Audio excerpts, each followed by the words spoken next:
My neighbor filed a false lawsuit against me to take my property. When I confronted him, he laughed. I've already won. But my secret counterattack had him losing everything he owns. I was halfway through my coffee, sitting in the sunlit corner of our Chicago kitchen, savoring the first quiet I'd had all week. My husband, Tim, was tinkering with the garage door opener, muttering about springs and torque as he tried to fix the thing himself. Our kids were sprawled on the couch, faces lit up by cartoons in the next room. It was one of those rare, peaceful Saturday mornings where nothing was urgently pulling at me. And I was going to soak up every second. That was, until my phone buzzed. I glanced down and saw my sister Delia's name on the screen. Delia calling mid-morning? That was unusual. She and I have a pretty good relationship, but it's built on an unspoken rule: we avoid anything that might lead to drama, money, politics, and anything remotely controversial. So her calling me like this? I knew it couldn't be good.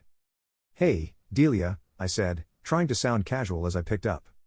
There was a pause, and then a sigh that sounded like she'd been holding her breath for days. "Nessa, hey. Are you busy? I need a favor." My heart sank a little. A favor? Delia was the type to avoid asking for help at all costs, especially if it meant I'd need to get involved in her business. And if I had to guess, this favor wasn't going to be something simple, like helping her organize the garage. "What's going on?" I asked, keeping my voice steady. "Everything okay?" Another pause, and then she muttered, "It's about Dave." "Ah, Dave. Here we go." Dave, her husband, was a character, to put it politely. We all know a Dave. He's the guy who knows everything about everything, even when he doesn't. Flashy, full of ideas, and never shy to share his opinions at every family gathering. Dave wasn't a bad guy, but his arrogance had a way of grating on anyone who spent more than a few minutes with him. Especially me. "Did something happen?" I asked, feeling a knot of dread tighten in my stomach. Delia hesitated. "Sort of. Look, he's been working on this project. Some tech startup he got involved in. He put a lot of money into it, Nessa. And I think he's really in over his head." I took a slow, deep breath. Tech startups were Dave's latest obsession. He was always jumping into something new, but the stakes seemed to keep getting higher. "Okay," I said, trying to keep my tone neutral. "And where do I come in?" Delia let out a nervous laugh. "He needs help, Nessa. Real help.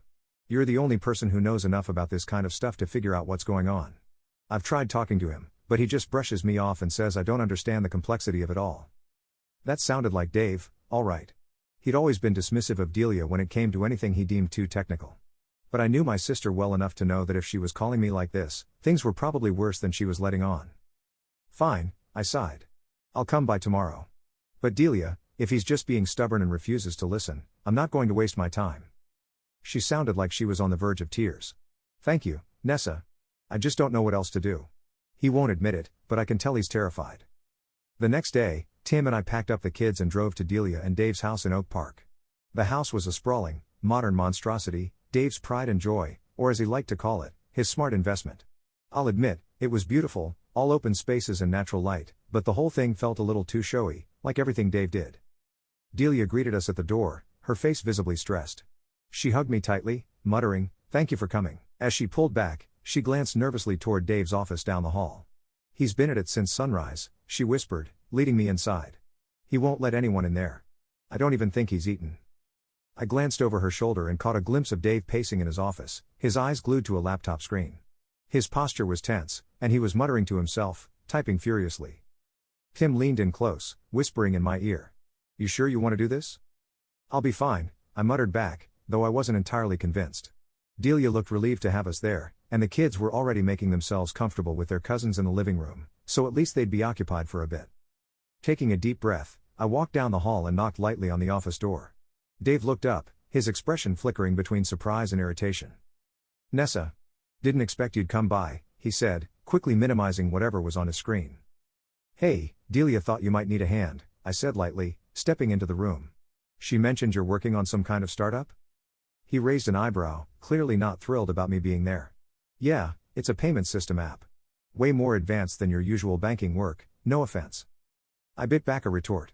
Dave had always looked down on my job, even though I worked as a systems architect for one of the largest banks in Chicago. It wasn't glamorous, but I was good at what I did. So good, in fact, that my team had designed the secure transaction framework our entire bank system ran on. "None taken," I replied coolly, folding my arms. "So, what's the problem?" Dave's face shifted, as if he didn't want to admit he was in trouble. "Nothing major," he said, brushing it off. Just a couple of glitches. I've got it handled. I glanced at Tim, who had followed me into the room and was now leaning casually against the doorframe, watching the interaction with an amused smile. He knew Dave's type just as well as I did. Glitches, huh? Tim said, suppressing a grin. Well, Nessa's pretty good at handling those. Isn't that right, babe? Yeah, I said, keeping my gaze on Dave. It's kind of what I do for a living. Dave's jaw tightened, and I could see him debating whether to admit he needed help. Finally, he grumbled, fine. You can take a look if you want, but it's probably too complex for someone who's used to, corporate banking systems. I resisted the urge to roll my eyes. All right, let's see it, I said, walking over to his desk. He pulled up his screen again, reluctantly letting me take a peek. As I scanned the code, I felt a twinge of disbelief. The setup wasn't just bad, it was a disaster waiting to happen.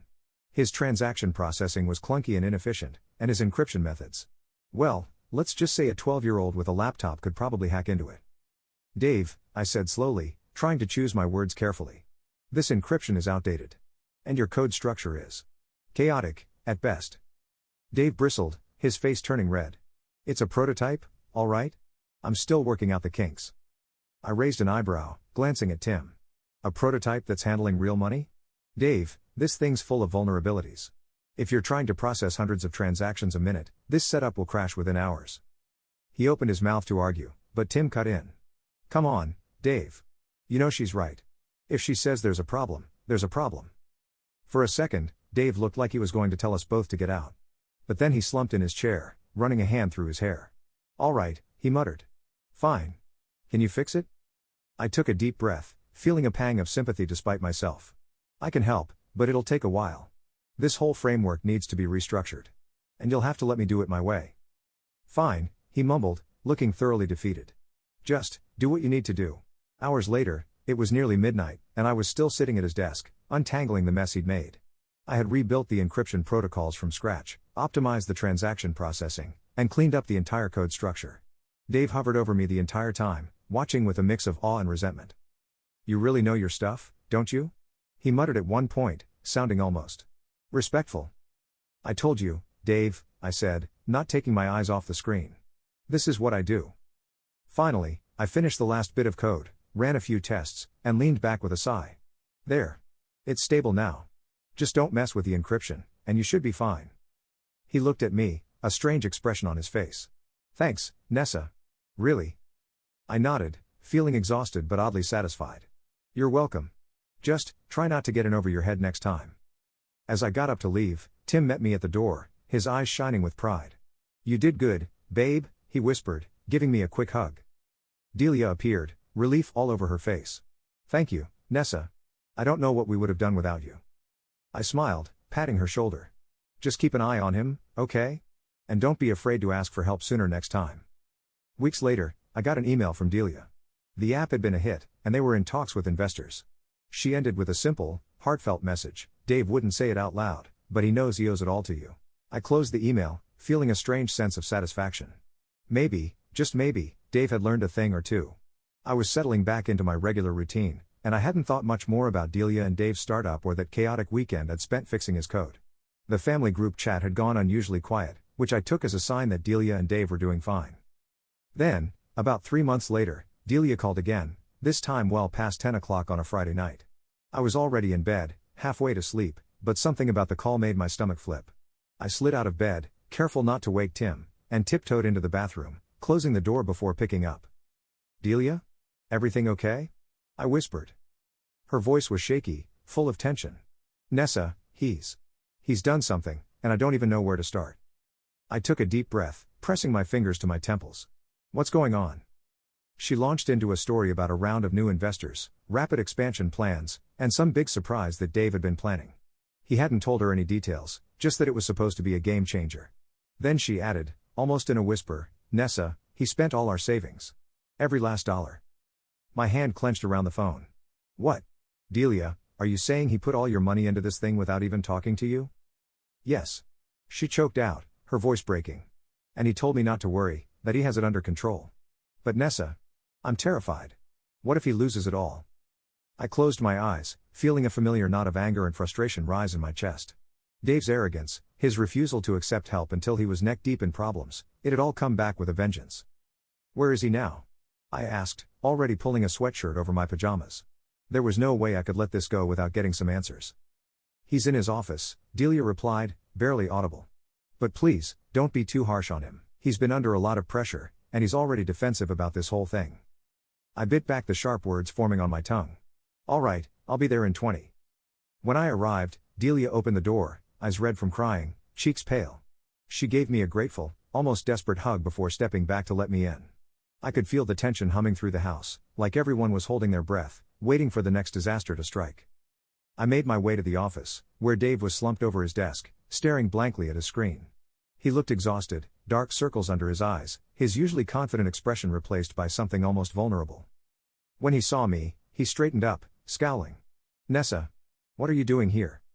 I crossed my arms, leaning against the doorframe. I think the better question is, what the hell are you doing, Dave? Delia just told me you put all your savings into this company.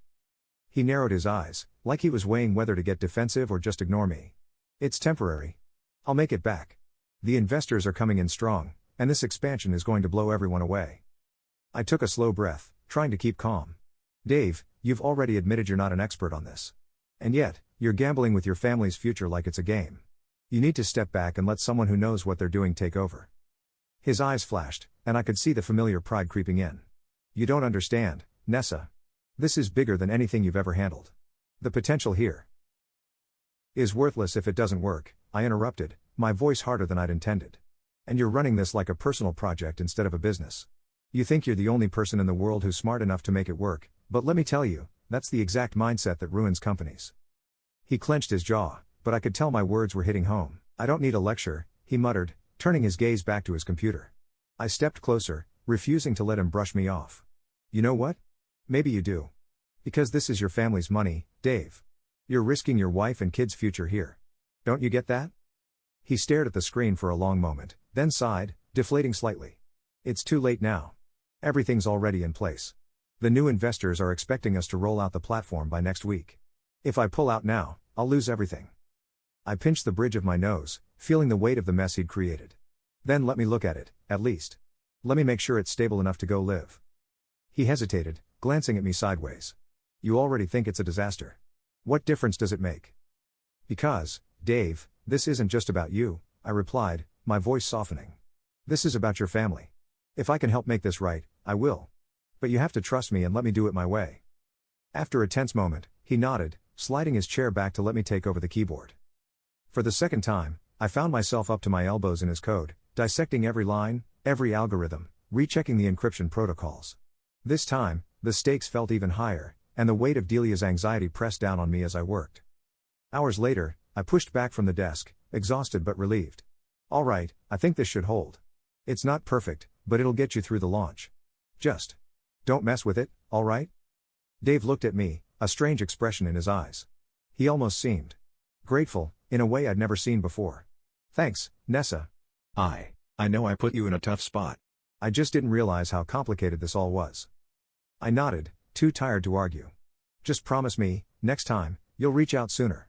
Before it turns into a disaster. He gave me a small, awkward smile. Yeah. I will. Months went by. Dave's company managed to get off the ground, thanks in no small part to the hours I'd poured into his code. Investors came through, and I could see the tension finally start to ease in Delia's face each time we met up. She'd even sent me a thank you card with a handwritten note, something Delia never did. It was simple but heartfelt, and it meant more than she knew. But the real surprise came one Saturday afternoon. Tim and I were out running errands when my phone buzzed with a text from Dave. Hey Nessa. Would love to talk to you about a new opportunity. Investors want to bring in someone to lead the tech team. They suggested you. Let's chat when you have a minute? I showed the text to Tim, who let out a low whistle, grinning. Well, looks like someone finally learned his lesson. I couldn't help but laugh, shaking my head. I'm not sure I'm ready to jump into anything with Dave again. But it's good to know he's starting to respect the work I do. Tim took my hand, smiling warmly. And about time, too. In the end, I didn't take the offer. But what I gained from it was more valuable than a new job or recognition. For the first time, Dave seemed to genuinely understand the importance of teamwork, of stepping back and trusting others. It felt like a weight had lifted in our family, an unspoken understanding that there was no room left for arrogance and secrecy. Only respect. Delia and I were closer than ever after that, and family gatherings felt different, lighter. And though Dave's stubborn pride would likely never fully disappear, he'd learned to rein it in, at least, when it came to me. Looking back, it was one of those rare moments where family drama actually brought us closer. I'd learned to set my boundaries, and they'd learned to trust me enough to respect them. And that, I realized, was the best outcome I could have hoped for.